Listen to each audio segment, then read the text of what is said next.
ആയിരുന്നു ഫസ്റ്റ് സിനിമയാണ്. അപ്പോൾ ഫസ്റ്റ് സിനിമയാണ്. അപ്പോൾ ആദ്യമായിട്ട് ഒരു ഗായികയായിട്ട് ഇൻട്രൊഡ്യൂസ് ചെയ്യപ്പെടുകയാണ്. റോബിനോട് പറയുമ്പോൾ എന്താണ് പറയുന്നത്? ആരോട് പറയുമ്പോൾ? റോബിനോട് പറയുമ്പോൾ എന്ത് പറയുന്നു? ഇങ്ങനെ അവസരം കിട്ടിയെന്ന് ഡോക്ടർ റോബിനോട് പറയുമ്പോൾ എന്താണ് പറയുന്നത്? ഞാൻ പറഞ്ഞു മൂവിയിൽ പാട്ട് പാടാൻ ഒരു അവസരം കിട്ടി എന്ന് പറഞ്ഞു. ആൾക്ക് സന്തോഷമായി. പുള്ളിക്കാരൻ സപ്പോർട്ടാണ്. ആ സപ്പോർട്ടാണ്. അപ്പം പിന്നെ സോങ് റെക്കോർഡ് ചെയ്യുന്ന സമയത്ത് ആൾ വന്നിട്ടുണ്ടായിരുന്നു കാണാൻ വേണ്ടിയിട്ട്. സിനിമ ഞാനിപ്പോൾ ഫിലിമിൽ പാടണമെന്ന് ഡ്രീം ആയിരുന്നു.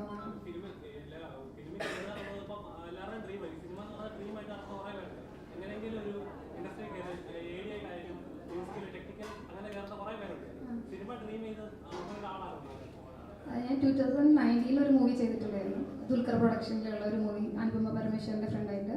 അതിനുശേഷം തെലുങ്കിലും തമിഴിലും 3 ഫിലിംസിൽ ഹീറോയിനായിട്ട് അഭിനയിച്ചു 2021. ഇനി മലയാളത്തിലൊരു മൂവി ചെയ്യണമെന്ന് ആഗ്രഹമുണ്ട്. അത് നല്ലൊരു പ്രൊജക്റ്റ് വരികയാണെങ്കിൽ ചെയ്യും.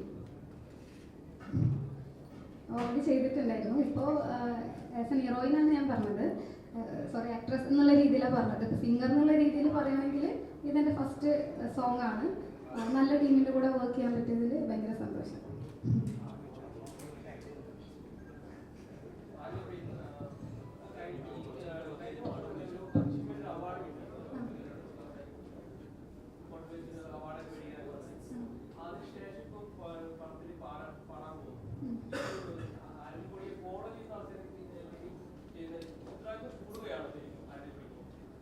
അങ്ങനെയല്ല, പണ്ട് എനിക്ക് ചെറിയൊരു ഓഡിയൻസ് ആയിരുന്നു ഉണ്ടായിരുന്നത്. ഇപ്പോൾ കുറച്ചുകൂടി വലിയ ഓഡിയൻസിലോട്ട് എത്തി. അപ്പോൾ പണ്ട് കുറച്ച് ഓപ്പർച്യൂണിറ്റീസ് ആയിരുന്നു കിട്ടിയിരുന്നത്, ഇപ്പോൾ കുറച്ചുകൂടി കൂടുതൽ ഓപ്പർച്യൂണിറ്റീസ് കിട്ടുന്നു. ഞാൻ ഇടുന്ന എഫേർട്ടെല്ലാം, എന്ത് കാര്യം കമ്മിറ്റ് ചെയ്താലും ഞാൻ ഇടുന്ന എഫേർട്ടെല്ലാം ഒരുപോലെയാണ്. അപ്പോൾ ഒരുപാട് ഓപ്പർച്യൂണിറ്റീസ് കിട്ടുമ്പോൾ അതിൽ സെലക്റ്റീവായിട്ട് എൻ്റെ ഒരു കംഫർട്ട് സോണിലുള്ള കാര്യങ്ങൾ മാത്രം എനിക്ക് ചെയ്യാൻ പറ്റും എന്നൊരു കോൺഫിഡൻ്റ് ആയിട്ടുള്ള കാര്യങ്ങൾ മാത്രം നോക്കി ചെയ്യാമെന്നേ ഉള്ളൂ. അല്ലാതെ എല്ലാം കയറി ചെയ്യണം, എല്ലായിടത്തും ഓടി നടന്നെല്ലാം ചെയ്യണമെന്നില്ല. കുറച്ച് പീസ്ഫുള്ളായിട്ട് എൻ്റെ ഒരു കംഫർട്ട് സോണിൽ നല്ല രീതിയിലുള്ള ഒരു കാര്യങ്ങൾ വരികയാണെങ്കിൽ നോക്കി ചെയ്യാമെന്നുള്ളൊരു കാര്യം മാത്രമേ ഉള്ളൂ. പറ്റുകയാണെങ്കിൽ ചെയ്യും.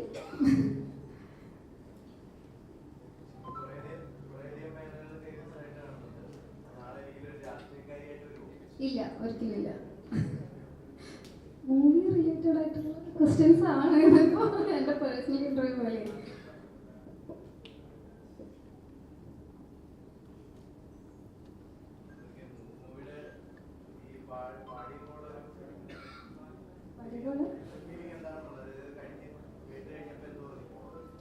ആദ്യം ഇങ്ങനൊരു ഓപ്പർച്യൂണിറ്റി വന്നപ്പോൾ ഇപ്പോൾ സോഷ്യൽ മീഡിയയിൽ കുറേ മെസ്സേജസ് വരുമല്ലോ. എൻ്റെ ബിസിനസ് അക്കൗണ്ടിലോട്ടൊക്കെ ആയിരുന്നു ഇങ്ങനൊരു മെസ്സേജ് വന്നിട്ടുണ്ടായിരുന്നത്. അപ്പോൾ അച്ഛനായിരുന്നു അത് സംസാരിച്ചിരുന്നത്. ഞാൻ ആദ്യം എന്നെ പറ്റിക്കാൻ വേണ്ടി പറയാനിരിക്കുന്ന വിചാരിച്ചത്, കാരണം ഞാനൊരു പ്രൊഫഷണൽ സിംഗറല്ല, അല്ലെങ്കിൽ ട്രെയിൻഡ് ആയിട്ടുള്ള ഒരു സിംഗറല്ല. അപ്പോൾ ഇങ്ങനൊരു ഓപ്പർച്യൂണിറ്റി എനിക്ക് വന്നപ്പോൾ ഞാൻ ആദ്യം വെറുതെ പറയാതിരിക്കുമെന്ന് വിചാരിച്ച്. പിന്നെ പ്രശാന്തിനായിട്ട് ഡയറക്റ്റ് സംസാരിച്ചപ്പോഴാണ് ജെന്യുവൻ ആയിട്ടുള്ള ഓഫറാണെന്നുള്ളത് മനസ്സിലായത്. പിന്നെ പോയി ചെയ്തു.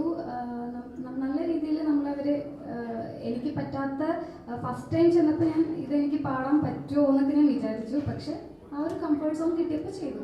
പ്രശാന്ത് നല്ല രീതിയിൽ സപ്പോർട്ട് ചെയ്തു. പിന്നെ സാറുണ്ടായിരുന്നു കാണാൻ വേണ്ടിയിട്ട്, പിന്നെ ഫാമിലി ഉണ്ടായിരുന്നു, റോബിൻ ചേട്ടനുണ്ടായിരുന്നു, എല്ലാവരും ഉണ്ടായിരുന്നു. അപ്പോൾ ഹാപ്പി ആയിട്ട് പോയി ചെയ്തിട്ട് വന്നു. ഭയങ്കര വലിയ ടെൻഷനൊന്നും ഉണ്ടായിരുന്നില്ല. നോർമലി ഞാൻ എന്ത് കാര്യം ചെയ്യുമ്പോഴും കുറച്ച് ടെൻഷനുള്ള കൂട്ടത്തിലാണ്. പക്ഷെ ഇത് കൂളായിട്ട് പോയി ചെയ്തിട്ട് വരാൻ പറ്റി. കാരണം അത് ഇവരുടെ ഒരു സപ്പോർട്ട് തന്നെയായിരുന്നു.